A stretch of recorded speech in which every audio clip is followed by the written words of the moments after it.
17 वर्षांपासून सुरू असलेला देशातील सर्वात संवेदनशील आणि बहुचर्चित खटला भगवा दहशतवाद या शब्दाचा जन्म आणि आता अखेर अंतिम टप्प्यावर मालेगाव बॉम्बस्फोट प्रकरणाचा निकाल 2008 साली रमजानच्या महिन्यात मालेगावात एका मशिदीजवळ रात्री 9:35 झालेल्या स्फोटाने संपूर्ण देश हादरला होता।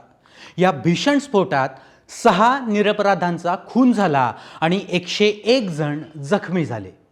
एक मोटरसायकल, एका स्फोटाचा आवाज आणि मागे राहिलेला रक्ताचा डाग। याच घटनेच्या तपासातून पुढे उलगडलं एक धक्कादायक कथानक। सुरुवातीला संशय होता सिमी या बंदी असलेल्या संघटनेवर, मात्र तपासादरम्यान सापडलेल्या मोटरसायकलमुळे चित्र पलटलं आणि एटीएसनं साध्वी प्रज्ञा सिंग ठाकूर आणि लेफ्टनंट कर्नल श्रीकांत पुरोहित यांना अटक केली। इथूनच या खटल्यात भगवा दहशतवाद या नव्या संकल्पनेचा जन्म झाला। या प्रकरणात एकूण 12 आरोपी होते, त्यातील 7 आरोपींविरोधात खटला सुरू राहिला।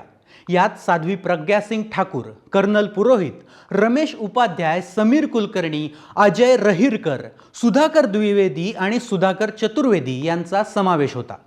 साध्वी प्रज्ञा सिंग या खटल्यातील आरोपी नंबर 1 आहेत। स्फोटात सक्रिय सहभाग, स्फोटक पुरवणं आणि स्फोटासाठी वापरलेली मोटरसायकल त्यांच्या नावावर असल्याचा आरोप आहे। तर आरोपी नंबर 2 कर्नल पुरोहित यांच्यावर या स्फोटाचा मास्टरमाइंड असल्याचा आरोप आहे। अभिनव भारत या संघटनेच्या नावावरही अनेक प्रश्न उपस्थित झालेत। तपासादरम्यान 3 यंत्रणांनी आपापल्या पद्धतीने तपास केला, एटीएस, सीबीआय आणि अखेर NIA।